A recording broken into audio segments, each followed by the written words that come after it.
حدثنا محمد بن عرعرة قال حدثنا شعبة عن سليمان عن مسلم البطين عن سعيد بن جبير عن ابن عباس عن النبي صلی اللہ علیہ وسلم انہ قال، آپ صلی اللہ علیہ وسلم نے فرمایا، مل عمل فی ایام، نہیں کوئی عمل دنوں میں، افضل من العمل فی ہذہ، زیادہ بہتر اس عمل سے. یعنی آپ صلی اللہ علیہ وسلم نے کیا فرمایا؟ کسی دن میں عمل کرنا ان دنوں میں عمل کرنے سے بڑھ کر نہیں ہے. یعنی کوئی نیک عمل کرنا جو ان دنوں میں کیا جاتا ہے. کن دنوں میں؟ یہ ذی الحج کے پہلے 10 دنوں میں. قالو، لوگوں نے پوچھا، ولل جہاد، اور جہاد بھی؟ یعنی جب آپ نے فرمایا کہ ان دنوں میں کوئی نیکی کرنا عام دنوں کے مقابلے میں سب سے افضل ہے، تو لوگوں نے کہا کیا جہاد جو عام دنوں میں کیا جاتا ہے اس سے بھی افضل ہے؟ قال، آپ نے فرمایا ولل جہاد، جہاد سے بھی بڑھ کر. یعنی اور نہیں جہاد، یعنی نہیں جہاد افضل مراد ہے. الا، مگر اس شخص کا جہاد زیادہ بڑا ہے. رجل، ایک ایسا شخص، خرجا، جو نکلتا ہے، یخاطر بنفسہ، خطرے میں ڈالتا ہے اپنی جان کو، ومالہ، اور اپنے مال کو، فلم یرجع، پھر نہیں لوٹتا، بشیء، ساتھ کسی بھی چیز کے. یعنی اپنی جان اور مال میں سے کچھ بھی واپس نہیں لاتا، دونوں ہی وہاں رہ جاتے ہیں. یعنی اس کا گھوڑا بھی مر جاتا ہے، وہ خود بھی شہید ہو جاتا ہے. یہ حدیث کا خلاصہ کیا بنتا ہے کہ پسندیدہ ترین عمل نماز میں سے، نفل میں سے، ذکر میں سے، صدقہ خیرات میں سے، اور جو بھی انسان کو کوئی نیکی میسر ہو تو اس نیکی کو ذی الحج کے پہلے 10 دن میں کرنا تمام کاموں سے زیادہ افضل ہے. یعنی ان دنوں کی نیکی سارے سال کی نیکی سے بڑھ کر ہے. ہاں، رمضان کی اپنی ایک فضیلت ہے، لیکن آپ یوں سمجھیں کہ جیسے رمضان کے بعد یا رمضان کی طرح ہی آپ کہہ سکتے ہیں کہ ذی الحج کے ان دنوں میں نیک کام کرنا بہت ہی بہترین ہے، بہت پسندیدہ ہے، بہت زیادہ جزا پاتا ہے انسان ان دنوں میں نیکی کرنے سے. یہ یوں لگتا ہے کہ جیسے ایک ویو آتی ہے نا، جیسے رمضان آئے گا تو بہت سے لوگ جو غافل ہوتے ہیں اللہ سے، اللہ کے رسول، اس کے ذکر سے، ان سب چیزوں سے ان کی خاص توجہ ہوتی ہے. یہ اللہ کی رحمت ہوتی ہے کہ اللہ تعالیٰ پھر چانس دیتا ہے، پھر بلاتا ہے اپنی طرف کہ اب پلٹ آؤ، اب آ جاؤ اس رستے پہ. پھر انسان ایک دفعہ تھوڑا رنگ چڑھتا ہے، اگلی دفعہ تھوڑا اور چڑھتا ہے، پھر اور چڑھتا ہے. پھر اسی طرح رمضان کے بعد ایک دم پھر ایک خلا محسوس ہونے لگتا ہے، تو اس خلا کو پھر آئندہ 2 مہینوں کے بعد پھر ایک موقع دیا جاتا ہے کہ یہ 10 دن جو ہیں پھر بڑے برکت والے ہیں. اس میں روزہ بھی بڑا ثواب کا کام ہے، اس میں تکبیریں پڑھنا، اس میں صدقہ، نفل، ہر چیز. تو لوگوں کو بڑا تعجب ہوا کہ یہ کیسے، کیونکہ آپ صلی اللہ علیہ وسلم نے مختلف مواقع پر جہاد کی بڑی فضیلت بتائی تھی. تو لوگوں نے پوچھا کہ اگر کوئی جہاد کرے تو اس کا کیا ہوگا؟ تو آپ نے فرمایا ان دنوں کا عمل جہاد سے بھی بڑھ کر ہے. ہاں، اس شخص کا جہاد ان دنوں کے عمل سے افضل ہے جو مال اور جان لے کر میدان جنگ میں جائے اور دونوں ہی چیزیں واپس نہ آئیں، یعنی انسان وہاں شہید ہو جائے. گویا شہادت پانا کسی عام دن میں وہ افضل ہے ان دنوں کے کسی عمل سے، ادروائز اور کچھ افضل نہیں. لیکن ہم میں سے کتنے لوگ ایسے ہیں کہ جنہوں نے ان دنوں کا کبھی اہتمام کیا ہو، یا ان دنوں کی طرف توجہ کی ہو، یا ان دنوں میں بطور خاص صدقہ کیا ہو، بطور خاص روزہ رکھا ہو، بطور خاص نوافل کا اہتمام کیا ہو، یا کسی بھی اچھے کام کا. اس لیے کہ علم نہیں تو عمل ہی نہیں. اسی وجہ سے تو کہا گیا کہ یرفع اللہ الذین آمنوا، اللہ تعالیٰ بلند کرتے ہیں درجات ان لوگوں کے جو ایمان لائے، والذین اوتوا العلم درجات، اور جو لوگ علم دیے گئے ان کے درجات اور بلند ہیں. کیوں؟ اس لیے کہ ایک چیز جو آپ علم حاصل کر کے جان کے عمل کرتے ہیں، اسی ایک بہترین وقت کو، بہترین چانس کو ایک دوسرا شخص گنوا رہا ہوتا ہے، کیونکہ اس کو پتہ ہی نہیں کہ یہ اتنی بڑی دولت ہے اس وقت میرے ہاتھ میں. یہ بالکل ایسے ہی جیسے ایک عام شخص جس کو ہیرے اور پتھر کا نہ فرق معلوم ہو، تو وہ ہیرے کو ایسے ہی پھینک دے یا گنوا دے تو وہ تو سب برابر ہو گیا. باب التکبیر ایام منن واذا غدا الی عرفہ، تکبیر کہنا منا کے دنوں میں اور جب عرفہ کی طرف روانہ ہو جائیں. یعنی یہ 10 دن کی تکبیر تو ثابت ہو گئی نا. اب 10 کے بعد جو ایام تشریق ہیں اس کا کیا کیا جائے؟ مثلاً عرفہ میں جا رہے ہیں، وہ تو 9 تاریخ ہے، لیکن اس کے بعد جب عرفہ سے واپس آئیں، مزدلفہ میں جائیں، منا میں جائیں، تو کیا پھر بھی تکبیر پڑھیں گے؟ پڑھ سکتے ہیں.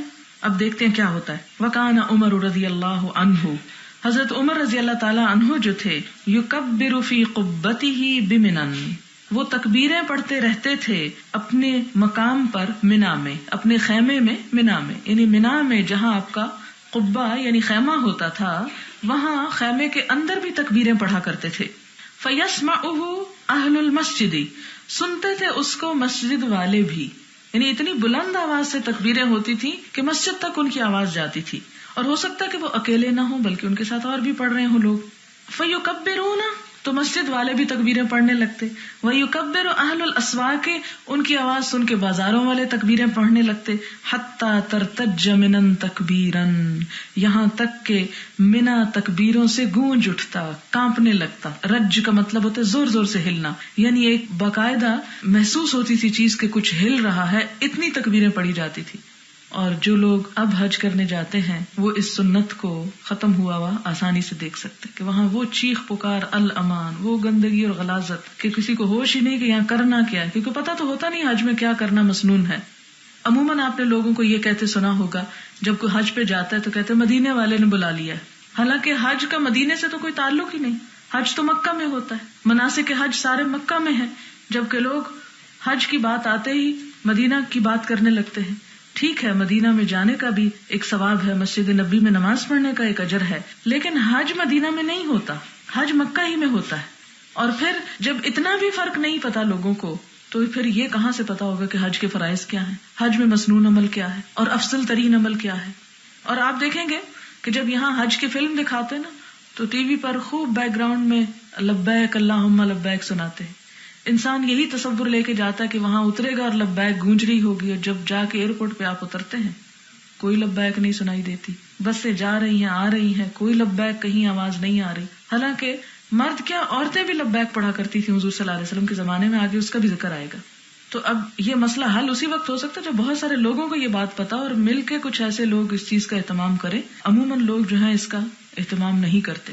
اتنا ضرور ہوتا ہے کہ مینا میں کہ ہر نماز کے بعد جو لوگ مسجد میں بیٹھے ہوتے ہیں وہ تکبیریں پڑھ لیتے ہیں، لیکن مسجد کتنی اور کتنے لوگ مسجد کے اندر جا سکتے ہیں؟ ایک لمیٹڈ نمبر، چند سو لوگ. تو چند سو لوگوں کے تکبیر پڑھنے سے وہ منظر تو نہیں ہو سکتا جو صحابہ کرام کے زمانے میں تھا. وَكَانَ ابن عمر يُكَبِّرُ بِمِنَن، ابن عمر بھی منا میں تکبیریں پڑھتے تلک الایام، ان دنوں میں، وخلف الصلوات، اور نمازوں کے بعد. اس سے کیا پتہ چلتا ہے کہ تکبیریں صرف نمازوں کے بعد نہیں ہوں گی بلکہ اس کے علاوہ بھی ہوں گی وقتاً فوقتاً، تاکہ پتہ چلے کہ ہم یہاں اللہ کے ذکر کے لیے آئے ہوئے ہیں. وعلی فراشہ، اور وہ اپنے بستر پر بھی لیٹ کے تکبیریں پڑھتے. وفی فسطاطہ، اور اپنے خیمے میں. ومجلسہ، اپنی مجلس میں. وممشاہ، اور اپنے راہ گزر میں، یعنی چلتے ہوئے بھی. کیونکہ ابن عمر جو تھے وہ حضور صلی اللہ علیہ وسلم کی محبت اور اتباع میں ہر کسی دوسرے شخص سے بہت آگے تھے، لہٰذا جو بات انہیں پتہ چل جاتی اس کو وہ اپنے حرز جاں بنا لیتے اور اس پر بہترین طریقے سے عمل کرتے. جیسا کہ ہم یہاں دیکھتے ہیں کہ وہ تکبیر کو اپنے سے جدا نہیں کرتے تھے، نہ بستر میں، نہ خیمے میں، نہ مجلس میں، نہ چلتے ہوئے، ہر جگہ. وَتِلْكَ الْأَيَّامَ جَمِيعًا، اور ان سارے دنوں میں، یعنی ذی الحج کی شروع سے لے کے ایام تشریق تک. وَكَانَتْ مَيْمُونَةُ تُكَبِّرُ يَوْمَ النَّحْرِ، اور ام المومنین حضرت میمونہ جو تھیں یہ یوم النحر کو تکبیر کہتی تھیں، یعنی ان کی تکبیر اس دن سنی گئی ہوگی اس لیے خاص طور پر اس کو ذکر کیا گیا. وَكَانَ النِّسَاءُ يُكَبِّرْنَا، اور عورتیں بھی تکبیریں پڑھتی تھیں. خلف ابان ابن عثمان، ابان بن عثمان کے پیچھے. وعمر بن عبد العزیز، عمر بن عبد العزیز کے پیچھے. لیالی التشریق مع الرجال، ایام تشریق میں یا تشریق کی راتوں میں مردوں کے ساتھ. اس سے کیا پتہ چلتا ہے کہ صرف مرد نہیں بلکہ عورتیں بھی. اور خاص طور پر یہ دو حضرات کا ذکر کیا گیا کہ جن کے پیچھے سے مطلب کیا ہے، اور خاص طور پہ اگلا لفظ آپ دیکھیں کہ مع الرجال فی المسجد، مسجد کے اندر، یعنی مسجد میں جب حاضر ہوتی تو ظاہر ہے کہ عورتوں کی جگہ الگ تھی. جب مرد تکبیر پڑھ رہے ہوتے تھے تو اس کے ساتھ ان کی آوازیں بھی گونج رہی ہوتی تھی. امام بخاری جب عورتوں کی بہت زیادہ باتیں لاتے ہیں تو مجھے حیرت ہوتی ہے کہ امام بخاری میں اور ہمارے دور کے علماء میں کتنا بڑا فرق ہے.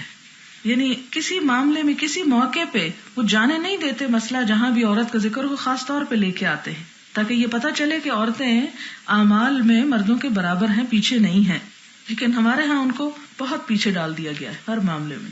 اسی وجہ سے تو پھر عورتوں کو بہت اسلام سے شکوے شکایات ہونے لگے. ہم نے خود موقع دیا ان کو بات کرنے کا. حدثنا ابو نعیم قال حدثنا مالک بن انس قال حدثني محمد بن ابي بکر الثقفی قال سألت انسا ونحن غادیان من منى الى عرفات. یہاں پر محمد بن ابی بکر ثقفی کہتے ہیں کہ میں نے حضرت انس سے پوچھا، ونحن، اور کب پوچھا؟ جب ہم غادیان جا رہے تھے. غدا یغدو کا مطلب ہوتا ہے صبح صبح جانا. من منن منا سے الی عرفات عرفات کی طرف. اور یہ کس دن جاتے ہیں؟ 9 تاریخ کو، یعنی 8 کو منا پہنچتے ہیں. 9 کی صبح سورج نکلتے ہی، فجر ہوتے ہی لوگوں کے قافلے عرفات کو چل پڑتے ہیں. کہتے ہم جا رہے تھے عرفات کی طرف. ان التلبیہ، تلبیہ کے بارے میں پوچھا کہ ہم تلبیہ پڑھ سکتے ہیں. کیف کنتم تصنعون مع النبی صلی اللہ علیہ وسلم. وہ کہتے ہیں کہ تم حضور صلی اللہ علیہ وسلم کے ساتھ کس طرح کیا کرتے تھے، یعنی کیا پڑھتے تھے. قال، وہ کہتے ہیں، کون کہتے ہیں؟ انس کہتے ہیں، کان یلبی الملبی، کہ تلبیہ پڑھنے والا تلبیہ پڑھتا. لا ينکر علیہ، اس پر کوئی انکار نہ کیا جاتا، کوئی اعتراض نہ کیا جاتا. ویکبر المکبر، اور تکبیر پڑھنے والا تکبیر پڑھتا. فلا ينکر علیہ، تو اس پر بھی اعتراض نہ کیا جاتا. اس سے کیا پتہ چلتا ہے کہ دونوں چیزیں پڑھنے کی اجازت ہے. اگر کوئی ایک پڑھ رہا ہے تو وہ اپنی مرضی اور اپنے شوق سے، اور دوسرا اگر تکبیر پڑھ رہا ہے تو وہ بھی پڑھ سکتا ہے. اس سے کیا پتہ چلتا ہے کہ ایک ہی وقت میں 2 مختلف عمل کیے گئے اور دونوں کو آپ صلی اللہ علیہ وسلم نے روا رکھا.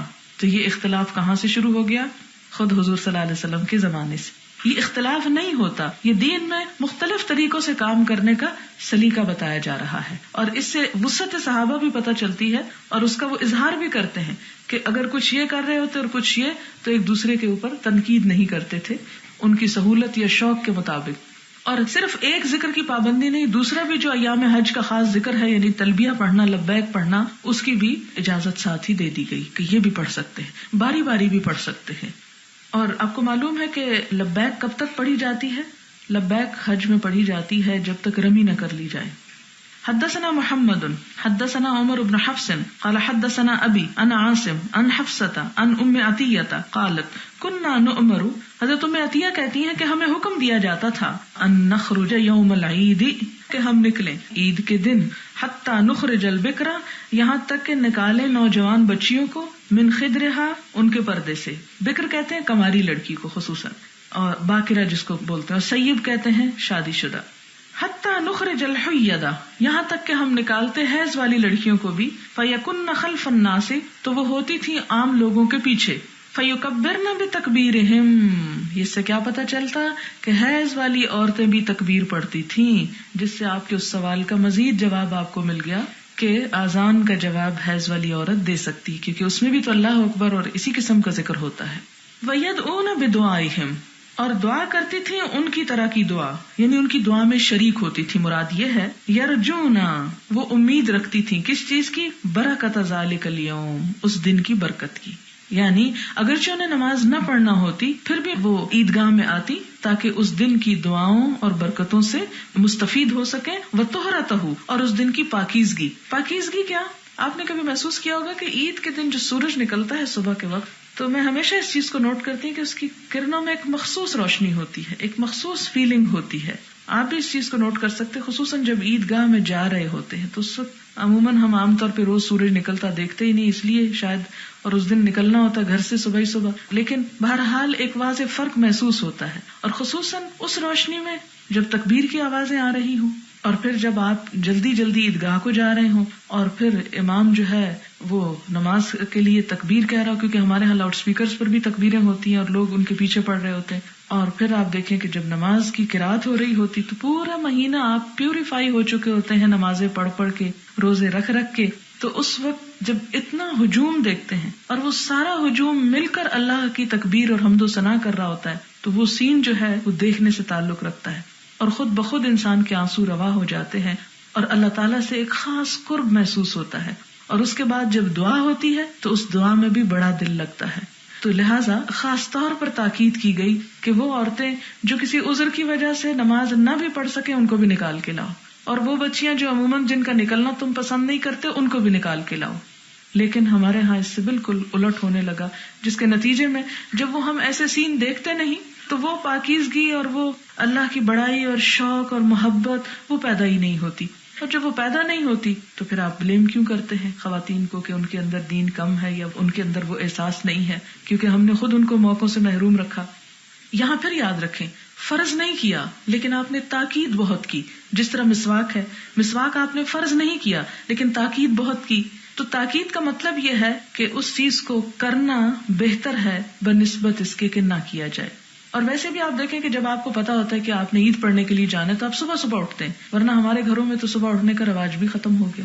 اور آپ صلی اللہ علیہ وسلم نے دعا کی تھی، اللہم بارک لامتی فی بکورہا، اے اللہ میری امت کی صبح میں برکت ڈال دے. تو جب صبح سو کے گزاری تو عید کے دن کی بھی برکت اور وہ سارا لطف اور دعاؤں سے محرومی. اور پھر آپ یہ بھی پڑھیں گے کہ آپ صلی اللہ علیہ وسلم نے یہ بھی بتایا کہ اس دن مزدوروں کو مزدوری دی جاتی ہے، کہ رمضان میں جو سارے روزے رکھتے رہے اور نمازیں پڑھتے رہے تو عید کا دن ان کے لیے اجرت کا دن ہوتا ہے. تو اگر سارا مہینہ کام کریں اور اجرت لینے کے لیے پہنچے ہی نہ، دعاؤں میں شریک ہی نہ ہو، تو پھر بھی وہ مکمل سعادت آپ کو نہیں مل سکتی جب تک آپ اس میں شریک نہ ہوں. اور چونکہ عورتیں نکلنے میں تاخیر کرتی ہیں تو اس لیے بہت سے مرد اس لیے بھی عورتوں کو لے جانا نہیں چاہتے. وہ کہتے ہیں یہی مسئلہ ٹھیک ہے، ان کو بتائے رکھو کہ نہ ہی جائیں تاکہ ہم بھی لیٹ نہ ہوں ان کی وجہ سے. تو اس لیے آپ ان کو موقع نہ دیں تاخیر کرنے کا، بلکہ آپ ان سے بھی پہلے تیار ہو کے کھڑی ہو جائیں. باب الصلاۃ الی الحربۃ یوم العید، عید کے دن برچھی کی آڑ میں نماز پڑھنا. حربہ برچھی. حدثنا محمد بن بشار قال حدثنا عبد الوهاب قال حدثنا عبید اللہ عن نافع عن ابن عمر ان النبی صلی اللہ علیہ وسلم کان ترکز له الحربۃ، کہ نبی صلی اللہ علیہ وسلم کے زمانے میں آپ کے سامنے برچھی گاڑ دی جاتی، قدامہ آپ کے سامنے ہی، یوم الفطر عید الفطر کے دن، والنحر عید الاضحیٰ کے دن، ثم یصلی پھر آپ اس کی آڑ میں نماز پڑھتے تھے کیونکہ کھلے میدان میں ہوتی تھی اس لیے. باب حمل العنزۃ او الحربۃ بین یدی الامام یوم العید، عید کے دن برچھی یا گانسی لے کر امام کے آگے آگے جانا. حدثنا ابراہیم بن المنذر قال حدثنا الولید قال حدثنا ابو عمرو قال اخبرني نافع عن ابن عمر قال كان النبي صلى الله عليه وسلم يغدو الى المصلى والعنزة بين يديه تحمل وتنصب بالمصلى بين يديه فيصلي اليها. پچھلی حدیث کی طرح ہے. باب خروج النساء والحید الى المصلى، یہ حدیث بھی گزر چکی ہے. حدثنا عبد الله بن عبد الوهاب قال حدثنا حماد عن ایوب عن محمد عن ام عطیہ قالت امرنا نبینا صلی اللہ علیہ وسلم ان نخرج العواتق وذوات الخدور وان ایوب عن حفصة بنحوه وزاد في حدیث حفصة قال او قالت العواتق وذوات الخدور ويعتزلن الحید المصلى. یہاں یہ خاص طور پر کہا گیا کہ جنہیں نماز نہ پڑھنا ہو بس وہ مصلی یعنی نماز کی جگہ پر نہ آئیں، ذرا پیچھے ہی رہیں. باب خروج الصبیان الی المصلی، بچوں کو عیدگاہ میں لے جانا. حدثنا عمرو بن عباس قال حدثنا عبد الرحمن قال حدثنا سفیان عن عبد الرحمن بن عابس قال سمعت ابن عباس قال خرجت مع النبي صلی اللہ علیہ وسلم یوم فطر. ابن عباس کہتے ہیں کہ میں حضور صلی اللہ علیہ وسلم کے ساتھ گیا تھا. خرجت میں نکلا، یوم الفطر کے دن او اضحیٰ یا اضحیٰ کے دن. فصلی العید، پھر انہوں نے عید کی نماز پڑھائی، یعنی کس نے؟ آپ صلی اللہ علیہ وسلم نے. ثم خطب، پھر خطبہ دیا. ثم اتى النساء فوعظهن، پھر عورتوں کے پاس تشریف لائے، انہیں واعظ کیا. وذکرہن، انہیں تذکیر کی. وامرہن بالصدقہ، اور ان کو صدقہ کرنے کی تلقین کی. اسی لیے مسلمان جو مسلمانوں کو تعلیم دیتا ہے اس کو تذکیر کہا جاتا ہے، اور جو مسلمان غیر مسلم سے اسلام کی بات کرتا ہے اسے تبلیغ کہا جاتا ہے. ابلاغ کا مطلب ان تک میسج پہنچا دینا جنہیں نہیں پہنچا، اور جن کو آلریڈی پہنچا ہوا ہے انہیں کیا کریں؟ انہیں یاد دہانی کرائیں. تو تذکیر کا مطلب ہوتا ہے یاد دہانی کرنا. آپ میں سے بہت سے لوگ کہتے ہوں گے کہ جب آپ کسی کو بلائیں کہ آؤ تم بھی قرآن کی محفل میں یا حدیث کی، تو کہیں گے جی ہمیں پتا ہے، ہم جانتے ہیں. بالکل، ہم کسی کو یہ نہیں سمجھتے کہ وہ جاہل ہے اس لیے ہم آپ کو یہاں بلا کے بیٹھے ہوئے ہیں کہ آپ کو نہیں پتا. آپ بہت جانتے ہیں، لیکن اصل فرض کیا ہے؟ تذکیر، یاد دہانی. یعنی یاد بھی ہے تو دوبارہ یاد کرا دیا جائے. آپ دیکھیں، آپ نے کسی شادی میں جانا ہوتا ہے، کسی فنکشن میں، تو آپ بار بار ایک دوسرے کو یاد کراتے ہیں، اچھا وہ فلان دن جانا ہے نا، پھر وہاں. وہ کیوں نہیں کہتے جی ہاں ہمیں پتا ہے، تم کیوں کہہ رہی ہو دوبارہ؟ تو جو شوق کی باتیں ہیں وہ 10 دفعہ کر کے بھی نہیں تھکتے، اور جس چیز سے دلچسپی نہیں، اگر کوئی ایک دفعہ بھی یاد دلا دے تو اچھا نہیں لگتا. تو یہ پھر دیکھ لیں کہ دونوں کا رزلٹ کیا ہوگا. باب استقبال الامام الناس فی خطبۃ العید، استقبال منہ کرنا الامام امام کا، الناس لوگوں کے، فی خطبۃ العید عید کے خطبے میں. یعنی خطبہ کس طرح امام دے، ایسے نہیں جیسے نماز پڑھائی جاتی. اور یہ باب اس لیے آیا کہ عید میں پہلے نماز ہوتی ہے اور نماز کے بعد خطبہ ہوتا ہے، تو کہیں لوگوں کو یہ شک نہ رہے کہ جس پوزیشن میں نماز ہوتی ہے اسی میں کھڑے ہو کے آپ صلی اللہ علیہ وسلم نے خطبہ ارشاد کر دیا ہو یا بیٹھے بیٹھے کچھ تعلیم دے دی ہو. نہیں، بتایا یہ گیا ہے کہ آپ صلی اللہ علیہ وسلم نے لوگوں کی طرف منہ موڑ کر باقاعدہ ان کو خطبہ ڈلیور کیا. قال ابو سعید قام النبی صلی اللہ علیہ وسلم مقابل الناس، آپ صلی اللہ علیہ وسلم لوگوں کے سامنے، مقابل کہتے ہیں نا، وہ ہمارے ایڈریسز میں بھی لکھا ہوتا ہے مقابل فلاں، مقابل ہوتا ہے اپوزٹ، یعنی آپ کے بالکل اپوزٹ سامنے، آپ کا فیس لوگوں کی طرف تھا. اس طرح آپ نے کھڑے ہو کے لوگوں کو خطبہ دیا. حدثنا ابو نعيم قال حدثنا محمد بن طلحة عن زبيد عن الشعبي عن البراء قال خرج النبي صلی اللہ علیہ وسلم یوم اضحى الى البقيع، کہ نکلے حضور صلی اللہ علیہ وسلم عید الاضحیٰ کے دن بقیع کی طرف. فصلى رکعتین، یعنی بقیع ایک میدان تھا جہاں مدینہ منورہ کا قبرستان ہے، آپ نے اس کے قریب نماز عید ادا کی. فصلى رکعتین، تو آپ نے 2 رکعتیں نماز پڑھائیں. ثم اقبل علینا بوجہی، پھر آپ اپنے چہرے کے ساتھ ہماری طرف متوجہ ہوئے. وقال ان اول نسکنا فی یومنا ھذا، کہ آج کے دن ہمارا پہلا کام یا ہماری پہلی عبادت، نسک یہاں بمانا عبادت، ان نبدأ بالصلاۃ ثم نرجع فننحر فمن فعل ذلك فقد وافق سنتنا ومن ذبح قبل ذلك فانه شيء عجله لاهله ليس من النسك في شيء. فقام رجل فقال يا رسول الله اني ذبحت وعندي جزعة خير من مسنة، قال اذبحها ولا تفي عن احد بعدك. باب العلم الذي بالمصلى.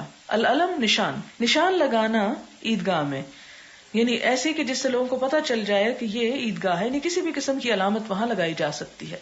اور شاید اسی پر قیاس کر کے ہمارے شہروں میں مختلف جگہ عیدگاہ کے نام سے مشہور ہو گئی، اور عید کے میدان یا اس کی 4 دیواری بعض اوقات بنا دی جاتی ہے، بعض اوقات گیٹ لگا دیا جاتا ہے. تو اس سے پتہ چلتا ہے کہ نشان لگانا یا اس کا اہتمام خلاف سنت نہیں ہے.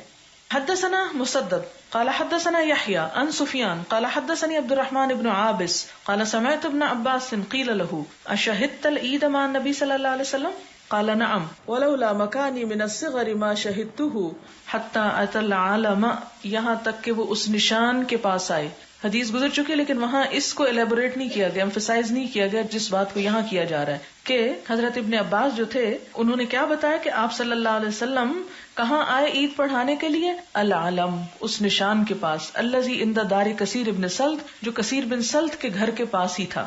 فصلى ثم خطب ثم اتى النساء ومعه بلال فوعظهن وذكرهن وامرهن بالصدقه فرأيتهن يهوين بايديهن، يهوين پھینک رہی تھی، يقذفن کا بھی پیچھے لفظ گزر چکا ہے، يلقين کا لفظ بھی گزر چکا ہے. تو یہاں امام بخاری جب دوسری دفعہ روایت لاتے ہیں تو ڈفرنٹ ورڈز کے ساتھ لے کے آتے ہیں. فرأيتهن يهوين بأيديهن يقذفنه في ثوب بلال ثم انطلق هو وبلال إلى بيته.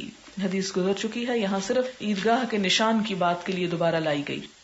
باب موعظۃ الامام النساء یوم العید، امام کا عورتوں کو عید کے دن واعظ کرنا، یعنی سیپریٹلی خاص طور پر. حدثني اسحاق بن ابراہیم ابن نصر قال حدثنا عبد الرزاق قال حدثنا ابن جريج قال اخبرني عطاء عن جابر بن عبد الله قال سمعته يقول قام النبي صلى الله عليه وسلم يوم الفطر فصلى فبدأ بالصلاة ثم خطب فلما فرغ نزل فأتى النساء فذكرهن وهو يتوكأ على يد بلال. يتوكأ یعنی ٹیک لگائے ہوئے تھے حضرت بلال کے ہاتھ پر، یعنی سہارا لیے ہوئے تھے. وبلال باسط صوبه يلقي فيه النساء الصدقة. قلت لعطاء زكاة يوم الفطر قال لا ولكن صدقة يتصدقن حينئذ تلقي فتخها چھلا، انگوٹھی مراد ہے. ويلقين قلت لعطاء أترى حقا على الإمام ذلك يذكرهن قال إنه لحق عليهم وما لهم لا يفعلونه. قال ابن جريج وأخبرني الحسن بن مسلم عن طاووس عن ابن عباس رضی اللہ عنہما قال شہدت الفطر مع النبی صلی اللہ علیہ وسلم وابی بکر وعمر وعثمان رضی اللہ عنہم یصلونها قبل الخطبۃ ثم يخطب بعد. خرج النبی صلی اللہ علیہ وسلم کأنی انظر الیہ حین یجلس بیدہ. یہاں پر صرف تھوڑا سا اضافہ ہے اس حدیث میں کہ آپ خطبہ دے رہے تھے اس کے بعد، اور کہتے ہیں کہ میں گویا کہ اب بھی آپ کو دیکھ رہا ہوں جس وقت آپ اس کے لیے نکلے. یجلسو بٹھا رہے تھے لوگوں کو، بیدہی ہاتھ کے اشارے سے. کیوں بٹھا رہے تھے؟ اس لیے کہ لوگوں کو شاید نہیں معلوم تھا کہ عید کے بعد خطبہ بھی ہونا ہے اور اس کے لیے ہم کو بیٹھنا ہے. عموماً لوگوں کا کیا طریقہ تھا کہ نماز پڑھتے ہی چلے جایا کرتے تھے اور گھر میں جا کے سنت وغیرہ ادا کرتے. تو شاید اسی خیال سے وہ نماز کے فوراً بعد اٹھ رہے تھے تو آپ ان کو اشارے سے بٹھا رہے تھے، یعنی بیٹھ جاؤ. اس سے کیا پتہ چلتا ہے کہ باڈی لینگویج جو ہے اس کی بھی اجازت ہے کہ اگر ایک بات زبان سے نہ کی جائے صرف اشارے سے تو وہ بھی اسی طرح امپورٹنٹ ہوتی ہے آپ صلی اللہ علیہ وسلم کی جس طرح بول کے کہی ہوئی بات، کیونکہ آپ کے تو اعمال کا اتباع کرنا ہے نا، کہ جو آپ کو دیکھا آپ نے کیا ایسا ہی کر لیا جائے. ثم اقبل یشقہم حتی اتی النساء، پھر آپ آئے یشقہم ان کو چیرتے ہوئے، یعنی صفیں چیرتے ہوئے بیچ میں سے آپ گزرے. یہ ایسا کیوں کیا؟ کیونکہ بعض اوقات یہ ہوتا ہے کہ اگر آپ دوسری طرف سے جائیں تو ہجوم اتنا زیادہ ہے کہ بہت زیادہ دور تک آپ کو چل کے جانا پڑے گا، اور اس میں احتمال ہے کہ جتنی دیر لگا کے آپ وہاں سے چل کے پراپر رستے سے عورتوں کے پاس پہنچے، عورتیں گھر جا چکی. تو اس لیے آپ صلی اللہ علیہ وسلم نے کیا کیا، خطبہ دیتے ہی انتظار نہیں کیا، فوراً صفوں کو بیچ میں سے چیرا اور عورتوں کے پاس پہنچ گئے تاکہ ان کو الگ سے خطبہ دے سکیں. حتی اتى النساء معه بلال، اس حال میں کہ بلال آپ کے ساتھ تھے. فقال یا ایھا النبی اذا جاءك المؤمنات يبايعنك، تو آپ صلی اللہ علیہ وسلم نے خطبے کی ابتدا کس سے کی؟ پیچھے یہ الفاظ نہیں ہے، یہ نئی بات آ رہی ہے آپ کہ آپ نے جو عورتوں کو خطبہ دیا اس میں آپ نے یہ آیت پڑھی سورۃ الممتحنہ کی کہ یا ایھا النبی، اے نبی صلی اللہ علیہ وسلم، اذا جاءک المؤمنات، جب مومن عورتیں آپ کے پاس آئیں، یبایعنک، آپ کی بیعت کر رہی ہوں، تو یہ آخر تک آیت آتی ہے تو اس پر یہ کہ آپ ان سے بیعت لے لیں. ثم قال حين فرغ منها، جب آپ اس آیت کو پڑھ کر فارغ ہوئے تو آپ نے پوچھا انتن علی ذالک، جو ہے یہ اس میں 2 الف جمع ہے، انتن مراد ہے کیا تم اس پر ہو، یعنی اس بیعت کا اقرار کرتی ہو، اسی بات پر قائم ہو. قالت امرأۃ واحدۃ منہن، تو ان میں سے ایک عورت بولی، لم یجبہ غیرھا، اس ایک عورت کے علاوہ کسی اور نے جواب نہ دیا، کیونکہ عورتیں بعض اوقات بات کرنے میں جھجکتی ہیں. تو ایک عورت جو بہت دلیر تھی اس نے جواب دیا اور کہنے لگی نعم، کہ ہاں ہم، اور ایک اور بات بھی ہے کہ ہو سکتا ہے اور بھی دلیر بیٹھی ہوں، لیکن سلیقے اور ادب کی بات یہ ہے کہ جب کوئی پوچھنے والا پوچھے، ایک شخص جو ہے وہ بات کرے، کیونکہ ایک وقت میں ایک شخص ایک کی بات سن سکتا ہے. جب ایک سوال کے جواب میں 10 لوگ جواب دینے والے ہوں تو پوچھنے والے کو ایک کی بات بھی سمجھ میں نہیں آتی. تو ہم سے زیادہ عقل مند تھی وہ خواتین کہ جن میں سے ایک اٹھ کے بولی اور سب کی طرف سے اس نے ریپرزینٹیشن کی کہ نعم، جی ہاں، ہم اسی بیعت پر قائم ہیں. لا يدری حسن من ہی، حضرت حسن بن مسلم کہتے ہیں کہ ان کو نہیں معلوم کہ وہ کون تھی، ان کا نام کیا تھا، اور دوسری روایت میں آتا ہے کہ وہ اسماء بنت یزید تھی. قال فتصدقنا، آپ نے فرمایا صدقہ کیا کرو. فبسط بلال ثوبہ، تو حضرت بلال اپنا کپڑا پھیلائے ہوئے تھے. ثم قال، پھر کہنے لگے، ہلم لکن فداء ابی و امی، لاؤ ڈالو تم پر میرے ماں باپ قربان. فیلقین الفتخ، تو وہ کیا کرنے لگی، ڈالنے لگی چھلے، والخواتیم، انگوٹھیاں، فی ثوب بلال، بلال کے کپڑے میں. قال عبد الرزاق الفتخ، عبد الرزاق کہتے ہیں کہ فتح کیا ہوتا ہے، الخواتیم الازام، بڑی بڑی انگوٹھیاں. اور بڑی بڑی انگوٹھیوں سے کیا مراد ہے، جیسے کڑے ہو سکتے ہیں. مسلم کی روایت میں جھانجر کا ذکر بھی آتا ہے، یعنی پاؤں پہ پہننے والا زیور بھی. اور اسمعی کہتا ہے کہ فتح وہ انگوٹھی ہے جس میں نگینے لگے ہوئے ہوں، یعنی اس سے پتہ چلتا ہے کہ اس زمانے میں زیور میں بڑی ویرائٹی تھی، پاؤں کا بھی تھا، ہاتھوں کے بھی تھے، چھلے تھے، کانوں کے بھی تھے. دوسری روایت میں گلے کا بھی آتا ہے. اور یہاں پر یہ لگتا ہے کہ جیسے صرف سونا نہیں جڑا ہوا تھا بلکہ اس کے اوپر نگینے وغیرہ بھی تھے. کانت فی الجاہلیہ، جو جاہلیت کے دور میں عورتیں بڑی بڑی انگوٹھیاں پہنتی تھیں یا بڑے بڑے کڑے پہنتی تھیں، وہ مراد ہیں. یہاں پر آپ دیکھیں، ایک طرف تو حضور صلی اللہ علیہ وسلم نے ان کو کیا کہا کہ میں نے تمہاری اکثریت کو جہنم میں دیکھا ہے، صدقہ کیا کرو، اور اس کی وجہ بھی بتائی، وہ یہاں نہیں لائے. اصل میں تھوڑا سا حدیث بیان کرنے کا مزاج آپ کو سمجھنا چاہیے کہ مختلف صحابی جب بیان کرتے ہیں تو اس میں ضروری نہیں کہ ہر صحابی A to Z ایک ایک ڈیٹیل لے کر آئے. ایک بیان کرتا ہے تو وہ جتنا حصہ اس کو یاد ہوتا ہے وہ اتنا بیان کر دیتا ہے، دوسرا جتنا اس کو یاد ہوتا ہے اتنا. بعض ایسے ہوتے ہیں کہ چھوٹی چھوٹی ڈیٹیل لے کر آتے ہیں، اور بعض اوقات امام بخاری کیا کرتے ہیں کہ وہ ضروری حصہ صرف کوٹ کر دیتے ہیں، باقی ڈیٹیل چھوڑ دیتے ہیں تاکہ جو اصل مسئلہ اس سے نکالا جا رہا ہے اس پہ توجہ رہے، نہ کہ پورے قصے پہ. پھر یہاں پر آپ دیکھیں کہ حضرت بلال جو ہے خواتین سے کتنے احترام کے ساتھ مخاطب ہوتے ہیں کہ لکن فداء ابی و امی، کہ تم عورتوں پہ میرے ماں باپ فدا، کہ تم صدقہ کرو یا کر رہی ہو، اللہ تمہیں جزائے خیر دے، یعنی ایک طرح سے ان کو تسلی دے رہے ہیں. تو اس سے کیا پتہ چلتا ہے کہ حضرت بلال نے حضور صلی اللہ علیہ وسلم کی موجودگی میں ایسے الفاظ بیان کیے تھے، اور یہ الفاظ آپ نے ان پہ ناپسند نہیں کیے، کیونکہ وہ حضور صلی اللہ علیہ وسلم کے ایک طرح سے نائب تھے، اور ان کی طرف سے جو کچھ کہا گیا آپ نے اس کو برا نہیں کہا. کیونکہ قرآن میں یہ بھی حکم ہے نا کہ خذ من اموالہم صدقۃ تطہرھم بہا وتصلی علیہم ان صلاتک سکن لہم. آپ صلی اللہ علیہ وسلم کو خطاب کیا گیا کہ تم ان سے صدقہ قبول کرو، اپنے لیے نہیں، دین کے لیے مراد ہے، اور ان کے لیے دعائے خیر کہو، یعنی جب صدقہ لے رہے ہو تو دعا دیا کرو، کیونکہ آپ کی دعا ان کے لیے باعث تسکین ہے. تو اس موقع پر آپ نے جب واز فرما دیا اور عورتیں اپنا زیور ڈال رہی تھی تو ایک طرح سے بلال جو ہیں وہ اپنی طرف سے کلمات خیر جو ہیں وہ ادا کر رہے ہیں.